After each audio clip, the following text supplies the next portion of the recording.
Приветствую всех зрителей телеканала Якутия-24. С вами Марфирина Алексеева в программе News on Air.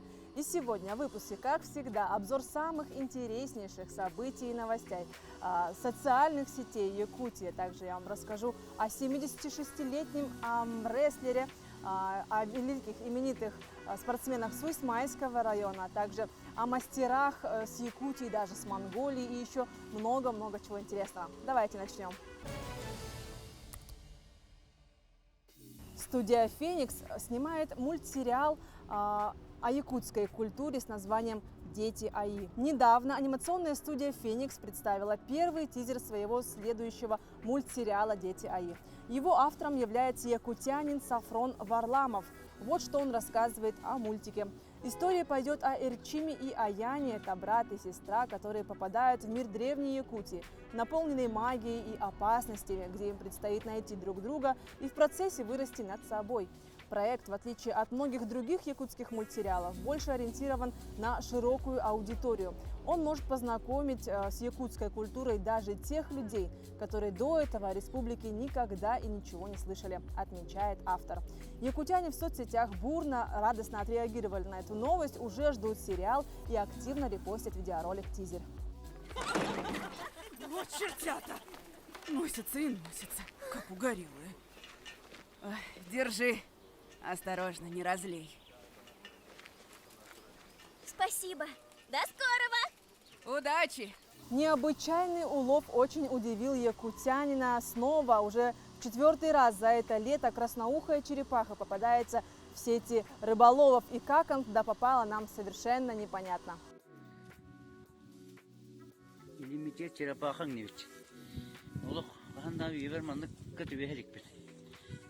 Хаман евин емар күлін жеке хайтыры тұрды.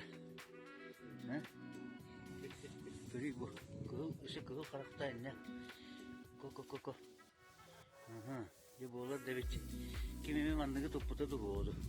Житель села Мадут в Намском районе взрастил необычайно щедрый урожай арбузов и дыни. Для Якутии из-за нашего короткого лета и вечной мерзлоты это нетипично, но возможно, как оказалось.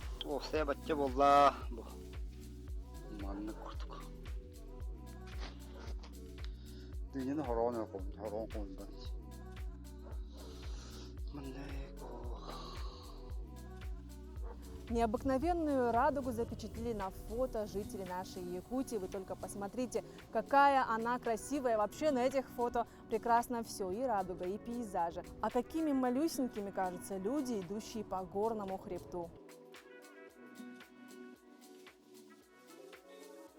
Я продолжаю следить за лайфхаками от наших якутян. Сейчас близится время сбора урожая картошки, но, как всем известно, многие из нас любят полакомиться молодой картошкой. И почистить ее, к сожалению, не так просто. Многие вообще отказываются ее чистить прям так и жарят, и варят. Но можно поступить так, как девушка в следующем видео. Сегодня картошка надо растопать обычными кубками, гипсовиками.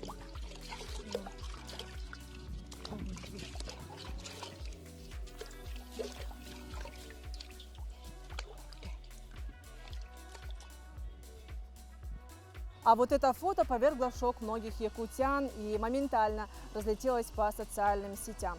На фото просто огромнейший ковер из брусники. И сколько людей собирали ягоды, остается только гадать. Его не победить. Петр Наумов, его называют в народе «Кюстер Бёкке», что в переводе «сильный Петя», вновь проверяет молодежь на прочность. 76-летний чемпион мира по армрестлингу дал мастер-класс молодым ребятам в Верхневилюйском Улусе. Берите пример, пишут в соцсетях.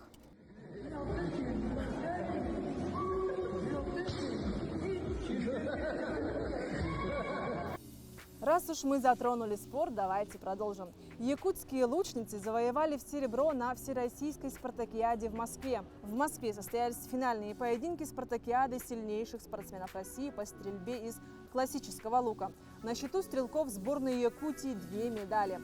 Так, в личном зачете лучший результат показала Рената Гаврилева, которая заняла 3-е место среди женщин.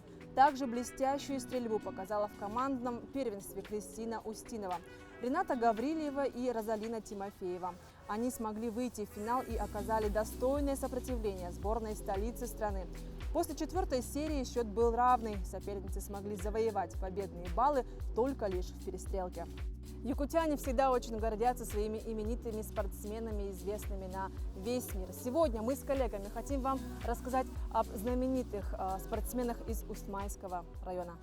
Имена усьмайских ветеранов-спортсменов Анатолия Филиппова, Анатолия Панаева, спортивную династию Диадоровых знают и почитают в республике и в России. Каждый из них шел к вершинам спортивной славы своим путем, но, пожалуй, труднее всего к успеху шла Анастасия Диадорова, серебряный призер летних паралимпийских игр, чемпионка мира и Европы, заслуженный мастер спорта России по плаванию среди спортсменов с поражением опорно-двигательного аппарата. В этой 32-летней девушке завораживающее сочетание силы и слабости. В платье и на каблуках она кажется хрупкой, но это чемпионка мира и Европы по плаванию. Она знает, как не опускать руки, даже когда их нет. Горжусь тем, что папа смог передать свое трудолюбие, все свои знания мне, и я, может быть, в какой-то степени смогла их реализовать. Когда 5-летняя Настя вместе с родителями была на протезировании в Германии, ее мама узнала о Паралимпийских играх. Родители решили, что дочь будет в большом спорте. Правда, они планировали вырастить чемпиона в легкой атлетике, а получилось в плавании. Я научилась плавать у папы на работе. Мы всегда приходили вместе с ним на тренировки, поэтому у нас бассейн был доступен постоянно. И в один день, когда я научилась плавать, я побежала в купальнике прямо туда, в зал. Говорю: папа, я научилась плавать. Ему пришлось остановить тренировку и пойти посмотреть, потому что мне очень хотелось показать именно папе, что я научилась. Проживая и тренируясь в Москве, ее родители передали ей любовь к родному краю, где они родились и выросли. Недавно Анастасия со своей мамой побывали на родине в Усть-Майском районе. Настя впервые увидела родину отца, а я здесь училась в 8 классе, но я все позабыла. Алексей Диадоров – мастер спорта международного класса по вольной борьбе.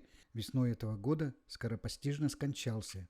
Еще при его жизни проводились республиканские турниры его имени по вольной борьбе среди юношей. С 3 по 5 сентября в Усть-Мае пройдет республиканский турнир, посвященный его памяти. На родине отца Анастасия Диадорова с матерью первый раз. Это очень волнительно было для нас, для друзей Алексея. Гостей из Якутска усть-майцы встретили по венкийской традиции на месте слияния рек Мая и Алдан. После приветствия и музыкального поздравления на языке коренных народностей, после такой радушной встречи по местному обычаю, провели обряд поклонения и кормления реки Алдан. Юрий Таюрский и Тимур Канаев, поселок Усть-Мая. Помимо достижения в спорте, якутяне славятся своими кузнецами, мастерами и рукодельниками. Так вот, в Якутске на днях прошел фестиваль деревянных скульптур, в котором, между прочим, приняли участие не только якутяне, но и гости из Монголии. В следующем сюжете смотрите подробнее. Почти невозможно представить, что еще 5 дней назад эти 3 СРГ позади меня были 2 обычными бревнами. Но в руках талантливых мастеров дерево в буквальном смысле оживает. Фестиваль мастеров деревянных скульптур собрал участников из нескольких районов Якутии, столицы республики, а также гостей из Монголии. Все команды находились в равных условиях. 2 бревна диаметром 40-50 см и длиной 4 метра 20 см и 5 дней на воплощение идеи. Фестиваль называется «Уйля-Ахмас», это столетию образования СССР. Тема такая произвольная. И мастера сделали очень хорошие скульптуры. Изделия должны быть прикладными, то есть в виде скамеек, в виде фотозон и так далее. Видеть, как обычное бревно превращается в настоящее произведение искусства – это потрясающее зрелище. Но перед тем, как приступить к вырезанию своего шедевра, мастера проводят долгую работу над созданием эскизов и высчитывают все буквально по сантиметрам. А потом, вкладывая душу в свою работу, и с каждым отпиленным сантиметром бревно принимает очертания будущей скульптуры. Название «Танцы дружбы». Девушка Монголии, Саха девушка танцевают вместе. Что сказал хочет, сейчас молодые люди надо еще учился традиционные искусства и культура. Мы первый начал, мы план сделал, эскиз сделал, и какой клей, какая конструкция будет, всех план сделал, потом сделал наши планы. Победители фестиваля ждали денежные призы, медали и дипломы, а жителям Якутска останутся прекрасные деревянные скульптуры, которые наверняка станут еще одним центром притяжения в столице. Александр Хавренко, Григорий Охлопков, Якутск. А на этом наш выпуск подошел к концу. Смотрите News on Air по будням в 11 и 17 часов. До новых встреч в эфире!